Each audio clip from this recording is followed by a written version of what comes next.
ಮಿತ್ರರೇ ನಮಸ್ಕಾರ.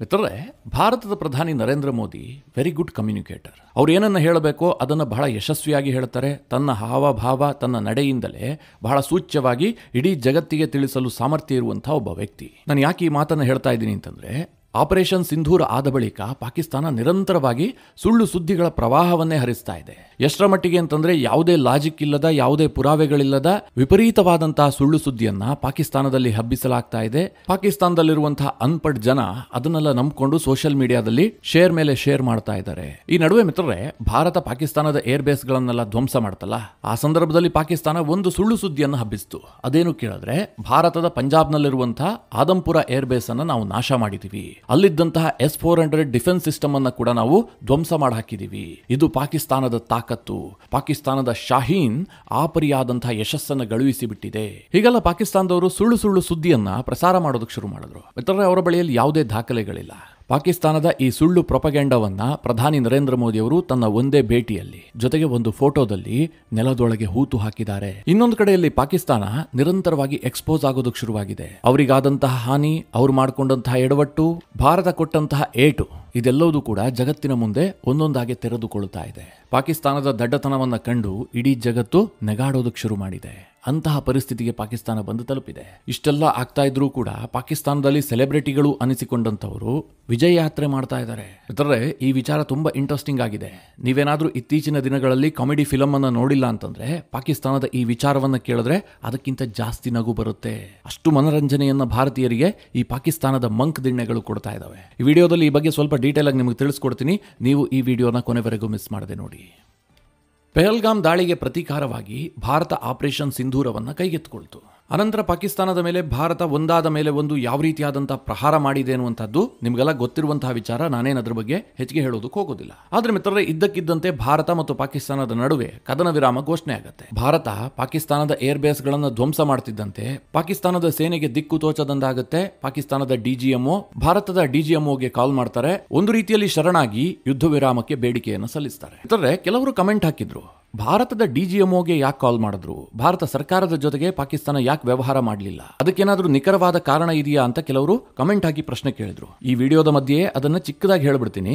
ಅಮೆರಿಕದ secretary of state Marco Rubio ಅವರು ಪಾಕಿಸ್ತಾನದ ಆರ್ಮಿ ಚೀಫ್ ಆಗಿರುವಂತಹ ಮುಲ್ಲಾ ಮುನೀರ್ ಅಂದ್ರೆ ಆಸಿಮ್ ಮುನೀರ್ ಜೊತೆಗೆ ಮಾತುಕತೆಯನ್ನ ನಡೆಸಿರ್ತಾರೆ. ಆಗ ಈ ಮುಲ್ಲಾ ಮುನೀರ್, ನಾವು ಯುದ್ಧವನ್ನ ನಿಲ್ಲಿಸೋದಕ್ಕೆ ಸಿದ್ಧ ಇದ್ದೀವಿ ಹೀಗಂತ ಹೇಳಿರ್ತಾರೆ. ಅದಕ್ಕೆ ಮಾರ್ಕೊ ರೂಬಿಯೋ ಭಾರತದೊಂದಿಗೆ ಮಾತುಕತೆಯನ್ನು ನಡೆಸೋದಕ್ಕೆ ಸೂಚನೆಯನ್ನ ಕೂಡ ಕೊಟ್ಟಿರ್ತಾರೆ. ನಂತರ ಮಾರ್ಕೊ ರೂಬಿಯೋ ಭಾರತದ ವಿದೇಶಾಂಗ ಸಚಿವ S ಜೈಶಂಕರ್ ಜೊತೆಗೆ ಮಾತನಾಡ್ತಾರೆ. ಮುಲ್ಲಾ ಮುನೀರ್ನ ಶರಣಾಗತಿಯನ್ನ ಜೈಶಂಕರ್ ಅವರಿಗೆ ತಿಳಿಸ್ತಾರೆ. ಆಗ ಭಾರತ ಸರ್ಕಾರ ಒಂದು ಕ್ಲಿಯರ್ ಆದಂತಹ ಸ್ಟ್ಯಾಂಡ್ ತೆಗೆದುಕೊಳ್ಳುತ್ತೆ. ಪಾಕಿಸ್ತಾನ ಮಾತನಾಡೋದಿದ್ರೆ ಭಾರತದ DGMO ಜೊತೆಗೆ ಮಾತ್ರ. ಭಾರತ ಸರ್ಕಾರ ಪಾಕಿಸ್ತಾನದೊಂದಿಗೆ ಯಾವುದೇ ರೀತಿಯಲ್ಲೂ ವ್ಯವಹಾರ ಮಾಡೋದಿಲ್ಲ. ಹೀಗಾಗಿ ಪಾಕಿಸ್ತಾನದ DGMO ಭಾರತದ DGMOದ ಅಪಾಯಿಂಟ್ಮೆಂಟ್ ತೆಗೆದುಕೊಂಡು ಕಾಲ್ ಮಾಡಿದ್ದಾನೆ. ಮಿತ್ರರೇ, ಈ ಪಾಕಿಸ್ತಾನದವರು ಮಂಡಿ ಊರಿ ಭಾರತದ ಮುಂದೆ ಶರಣಾಗಿದ್ದಾರೆ. ನಮ್ಮ ಅಪಾಯಿಂಟ್ಮೆಂಟ್ ತೆಗೆದುಕೊಂಡು ಕದನ ವಿರಾಮಕ್ಕೆ ಮನವಿ ಸಲ್ಲಿಸಿದ್ದಾರೆ. ಅನಂತರ ಎರಡೂ ದೇಶಗಳು ಯುದ್ಧ ವಿರಾಮವನ್ನು ಘೋಷಣೆ ಮಾಡ್ತವೆ. ಪಾಕಿಸ್ತಾನ ಉಲ್ಲಂಘನೆ ಮಾಡುತ್ತೆ. ಇದೆಲ್ಲ ನಿಮ್ಗೆ ಗೊತ್ತಿರುವಂತಹ ವಿಚಾರ. ಈ ನಡುವೆ ಭಾರತ ಒಂದು ತೀರ್ಮಾನವನ್ನು ಕೈಗೊಂಡಿತ್ತು. ಆಪರೇಷನ್ ಸಿಂಧೂರ ಜಾರಿಯಲ್ಲಿರುವಂತಹ ಸಂದರ್ಭದಲ್ಲಿ ನಾವು ಯಾವುದೇ ಆಪರೇಷನ್ ಡೀಟೇಲ್ಸ್ ಅನ್ನ ಕೊಡೋದಿಲ್ಲ. ಅಂದ್ರೆ ಪಾಕಿಸ್ತಾನಕ್ಕೆ ಎಷ್ಟು ಹಾನಿ ಮಾಡಿದೀವಿ, ಯಾವ ಅಸ್ತ್ರದಿಂದ ಹೊಡೆದಿದ್ದೀವಿ, ಎಲ್ಲೆಲ್ಲಿ ಹೊಡೆದಿದ್ದೀವಿ, ಇದು ಯಾವ ಡೀಟೇಲ್ಸ್ ಅನ್ನ ಕೂಡ ಭಾರತದ ಸೇನೆ ಅಧಿಕೃತವಾಗಿ ರಿವೀಲ್ ಮಾಡೋದಿಲ್ಲ. ಇದು ಭಾರತ ಸರ್ಕಾರ ಮತ್ತು ಭಾರತದ ಸೇನೆಯ ಸ್ಟ್ಯಾಂಡ್ ಆಗಿತ್ತು.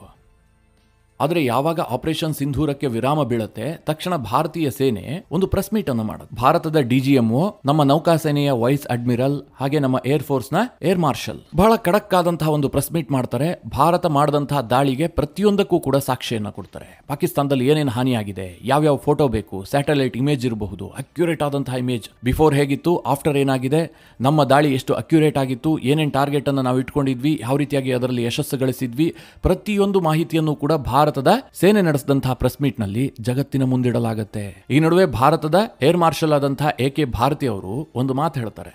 ಅದು ಭಾರತದ ತಾಕತ್ತನ್ನು ತೋರಿಸುವಂತಹ ಮಾತು. ನಾವು ಟಾರ್ಗೆಟ್ ಅನ್ನ ಫಿಕ್ಸ್ ಮಾಡಿ ಹೊಡೆಯುವಂತಹದ್ದಷ್ಟೇ ನಮ್ಮ ಗುರಿಯಾಗಿರುತ್ತೆ. ಅಲ್ಲಿ ಬಾಡಿ ಎಣಿಸ್ಕೊಳ್ಳುವಂತಹ ಕೆಲಸ ಅದು ಪಾಕಿಸ್ತಾನಿಯರದ್ದು, ಅದು ನಮ್ಮ ಜಾಬ್ ಅಲ್ಲ ಹೀಗಂತ ಏರ್ ಮಾರ್ಷಲ್ AK ಭಾರತಿ ಅವರು ಗತ್ತಿನಲ್ಲಿ ಒಂದು ಮಾತು ಹೇಳ್ತಾರೆ. ಅದು ಭಾರತ ಎಷ್ಟು ಅಕ್ಯುರೇಟ್ ಆಗಿ ದಾಳಿ ಮಾಡಿದೆ ಅನ್ನೋದರ ಪ್ರತೀಕವಾಗಿತ್ತು. ಮಿತ್ರರೇ, ಭಾರತ ಇಟ್ಟಂತಹ ಸಾಕ್ಷಿಯನ್ನು ನೋಡಿ ಪಾಕಿಸ್ತಾನಕ್ಕೆ ತಲೆ ಕೆಟ್ಟು ಹೋಯ್ತು. ಯಾಕೆಂದ್ರೆ ಪ್ರತಿಯೊಂದು ದಾಳಿಗೂ ಕೂಡ ಭಾರತದ ಬಳಿಯಲ್ಲಿ ಸಾಕ್ಷಿ ಇದೆ. ಇದನ್ನ ಪಾಕಿಸ್ತಾನದಲ್ಲಿ ಜನ ಪ್ರಶ್ನೆ ಮಾಡೋದಕ್ಕೆ ಶುರು ಮಾಡಿದ್ರು.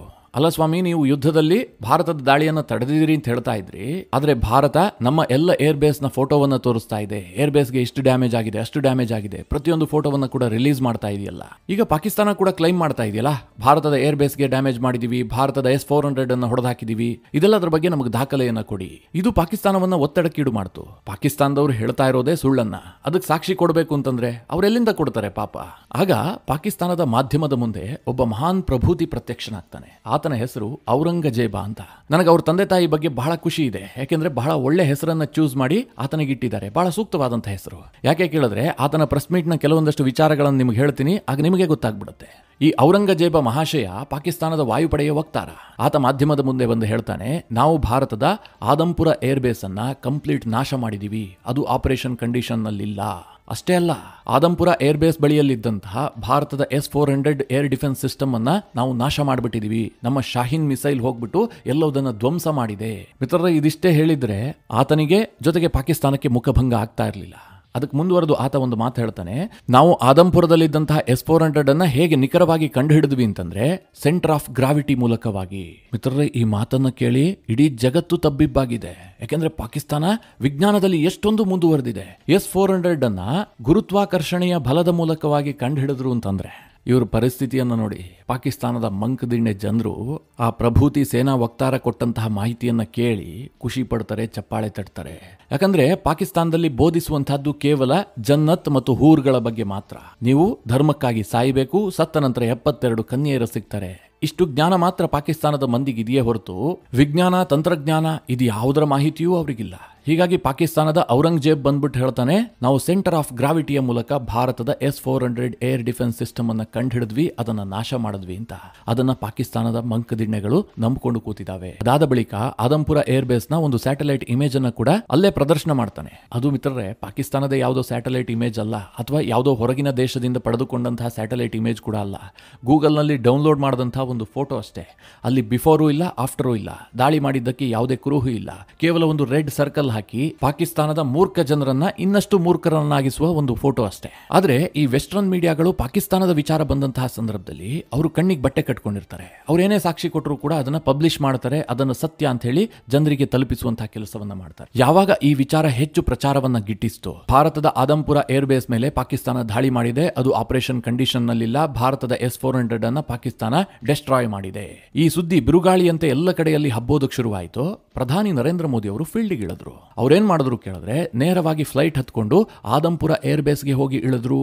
ಜೊತೆಗೆ ಅಲ್ಲಿ ಆಪರೇಷನ್ ಸಿಂಧೂರದಲ್ಲಿ ಭಾಗಿಯಾದಂತಹ ಸೈನಿಕರಿಗೆ ಬೆನ್ನು ತಟ್ಟಿ ಶಾಬಾಷ್ ಹೇಳಿದ್ರು. ಇದಿಷ್ಟು ಮಾತ್ರ ಅಲ್ಲ ಮಿತ್ರರೇ, ತಾನು ಭಾಷಣ ಮಾಡುವಂತಹ ಸಂದರ್ಭದಲ್ಲಿ ತನ್ನ ಹಿಂಭಾಗದಲ್ಲಿ 2 S-400 ನ ಬ್ಯಾಟರಿಗಳು, ಜೊತೆಗೆ ಭಾರತದ ಏರ್ ಫೋರ್ಸ್ ನ ಫೈಟರ್ ಜೆಟ್, ಇದನ್ನೆಲ್ಲ ನಿಲ್ಲಿಸಿಕೊಂಡು ಒಂದು ಫೋಟೋವನ್ನ ಕೂಡ ರಿಲೀಸ್ ಮಾಡಿದ್ರು. ಯಾವ ಪಾಕಿಸ್ತಾನ ಆದಂಪುರನಲ್ಲಿರುವಂತಹ S-400 ನ 2 ಬ್ಯಾಟರಿಗಳನ್ನ ನಾಶ ಮಾಡಿದೀವಿ ಅಂತ ಹೇಳ್ತಾ ಇತ್ತು, ಅದೇ S-400 ನ 2 ಬ್ಯಾಟರಿಗಳನ್ನ ಸುಸ್ಥಿರ ಸ್ಥಿತಿಯಲ್ಲಿ ಪ್ರಧಾನಿ ನರೇಂದ್ರ ಮೋದಿ ಅವರು ಜಗತ್ತಿಗೆ ಪ್ರದರ್ಶನ ಮಾಡಿದ್ದಾರೆ.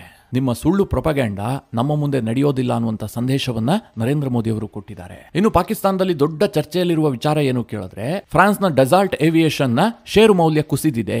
ಕಾರಣ ಏನು ಕೇಳಿದ್ರೆ ಪಾಕಿಸ್ತಾನ ಭಾರತದ ರಫೇಲ್ ಅನ್ನ ಹೊಡೆದುರುಳಿಸಿದೆ ಅಂತ. ಪಾಕಿಸ್ತಾನದ ಸೋಷಿಯಲ್ ಮೀಡಿಯಾದಲ್ಲಿ ಇದು ಭಾರಿ ಚರ್ಚೆಯ ವಿಚಾರ. ಷೇರು ಮೌಲ್ಯ ಕುಸಿದಿದ್ದು ಸುಳ್ಳ ಕೇಳಿದ್ರೆ ಸತ್ಯ. ರಫೇಲ್ ಅನ್ನು ನಿರ್ಮಾಣ ಮಾಡುವಂತಹ ಕಂಪನಿಯ ಷೇರು ಮೌಲ್ಯ ಕುಸಿತವನ್ನ ದಾಖಲಿಸಿದೆ. ಆದ್ರೆ ಮಿತ್ರರೇ, ಇದು ಪಾಕಿಸ್ತಾನದ ಕಾರಣದಿಂದಾಗಿ ಅಲ್ಲ. ಒಂದು, ಪಾಕಿಸ್ತಾನದ ಸುಳ್ಳು ಸುದ್ದಿ. ಎರಡನೇದಾಗಿ ಯುದ್ಧ ವಿರಾಮ ಘೋಷಣೆಯ ಕಾರಣದಿಂದಾಗಿ. ಯಾವಾಗ ಭಾರತ ಯುದ್ಧ ವಿರಾಮಕ್ಕೆ ಒಪ್ಪಿಗೆಯನ್ನು ಸೂಚಿಸಿತೋ ತಕ್ಷಣ ರಫೇಲ್ನ ಷೇರು ಮೌಲ್ಯ ಕುಸಿತ ದಾಖಲಿಸಿತು. ಇದಕ್ಕೆ ಕಾರಣ ಏನು ಕೇಳಿದ್ರೆ, ಫ್ರಾನ್ಸ್ನಲ್ಲಿ ಒಂದು ನಿರೀಕ್ಷೆ ಹುಟ್ಟಿತ್ತು. ಭಾರತ ಈಗಾಗಲೇ $7 ಬಿಲಿಯನ್ ಹೆಚ್ಚಿನ ಮೊತ್ತದ ಮರೀನ್ ರಫೇಲ್ ಅನ್ನ ಖರೀದಿ ಮಾಡೋದಕ್ಕೆ ನಿರ್ಧಾರ ಮಾಡಿದ್ದಾರೆ.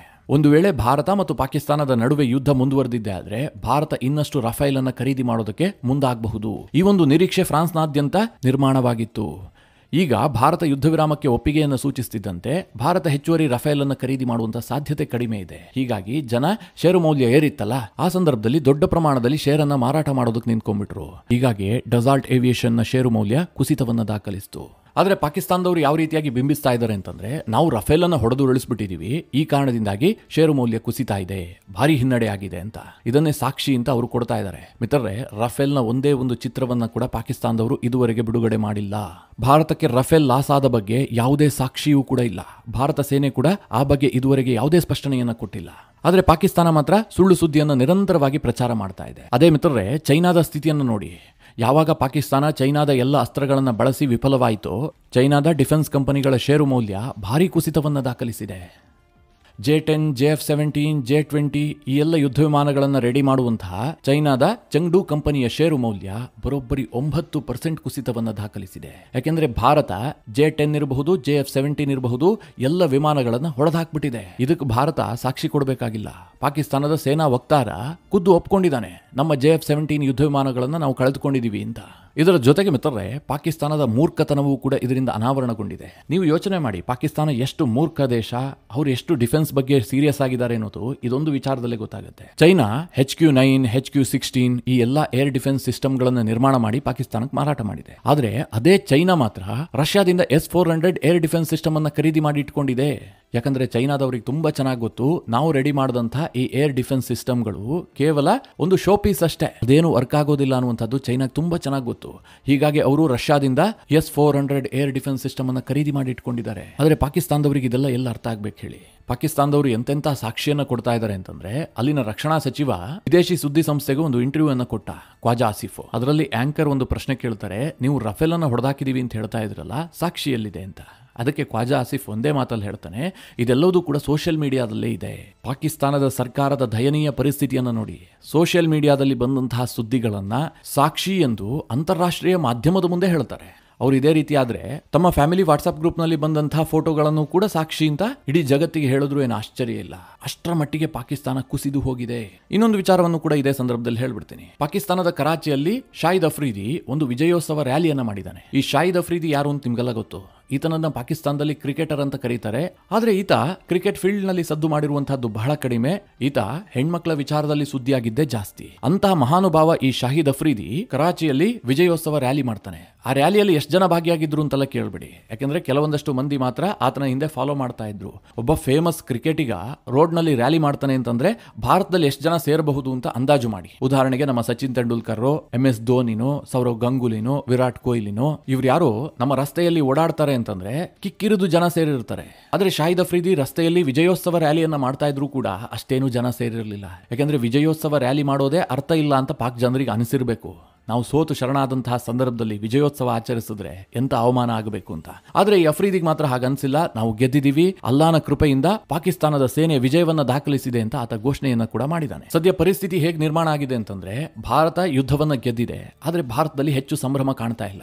ಯಾಕಂದ್ರೆ ಭಾರತೀಯರು ಪಾಕಿಸ್ತಾನದ ವಿರುದ್ಧ ಒಂದು ಭಾರಿ ದೊಡ್ಡ ಯುದ್ಧ, ನಿರ್ಣಾಯಕ ಯುದ್ಧವನ್ನೇ ಬಯಸ್ತಾ ಇದ್ರು. ಹಾಗಾಗ್ಲಿಲ್ವಲ್ಲ, ಅದಕ್ಕೆ ಬೇಸರ ಇದೆ. ಈ ಕಾರಣದಿಂದಲೇ ನಾವು ಯುದ್ಧವನ್ನ ಗೆದ್ರೂ ಕೂಡ ಸಂಭ್ರಮಿಸ್ತಾ ಇಲ್ಲ. ಆದ್ರೆ ಪಾಕಿಸ್ತಾನದವರ ಪರಿಸ್ಥಿತಿ ಏನ್ ಗೊತ್ತಾ, ಭಾರತ ಯುದ್ಧವನ್ನ ಆರಂಭಿಸಿದಂತಹ ಸಂದರ್ಭದಲ್ಲಿ ಅವರು ಇಡೀ ಪಾಕಿಸ್ತಾನವನ್ನ ಮುಗಿಸಿಯೇ ಬಿಡ್ತಾರೆ ಅಂತ ಅಂದುಕೊಂಡಿದ್ರು. ಆದ್ರೆ ಭಾರತ ದಯೆ ತೋರಿದೆ, ಯುದ್ಧ ವಿರಾಮವನ್ನ ಒಪ್ಪಿಕೊಂಡಿದೆ. ಪಾಕಿಸ್ತಾನದವರಿಗೆ ಭಾರತ ಜೀವ ಭಿಕ್ಷೆಯನ್ನ ಕೊಟ್ಟಿದೆ. ಹೀಗಾಗಿ ಅವರು ನಾವು ಯುದ್ಧವನ್ನ ಗೆದ್ದಿದ್ದೀವಿ ಅಂತ ಸಂಭ್ರಮಿಸ್ತಾ ಇದ್ದಾರೆ. ಅವರು ಇದನ್ನ ನಿರೀಕ್ಷೆಯನ್ನೇ ಮಾಡಿರಲಿಲ್ಲ. ಇದಕ್ಕಿಂತ ಹೆಚ್ಚು ಇನ್ನೇನು ಹೇಳೋದಕ್ಕೆ ಸಾಧ್ಯ ಆ ಮಂಕ್ ದಿಣ್ಣೆ ಪಾಕಿಸ್ತಾನದವ್ರ ಬಗ್ಗೆ. ಮಿತ್ರರೇ, ಈ ಎಲ್ಲ ಮಾಹಿತಿಯ ಬಗ್ಗೆ ನಿಮ್ಮ ಅನಿಸಿಕೆ ಅಭಿಪ್ರಾಯಗಳೇನು ಕಮೆಂಟ್ ಮಾಡುವ ಮೂಲಕ ನಮಗೆ ತಿಳಿಸಿ. ಹಾಗೆ ನಿಮಗೆ ಈ ವಿಡಿಯೋ ಇಷ್ಟವಾದರೆ ಲೈಕ್ ಮಾಡಿ. ಜೊತೆಗೆ ನೀವಿನ್ನೂ ನಿಮ್ಮ ನೆಚ್ಚಿನ ಸಂಸ್ಕಾರ ಸೌರಭ ಯೂಟ್ಯೂಬ್ ಚಾನಲ್ನ ಸಬ್ಸ್ಕ್ರೈಬ್ ಮಾಡಿಲ್ಲ ಅಂತಾದರೆ ಈ ಕೂಡಲೇ ಸಬ್ಸ್ಕ್ರೈಬ್ ಮಾಡಿ. ಮುಂದಿನ ಎಲ್ಲ ಅಪ್ಡೇಟ್ಗಳ ನೋಟಿಫಿಕೇಶನ್ಗಾಗಿ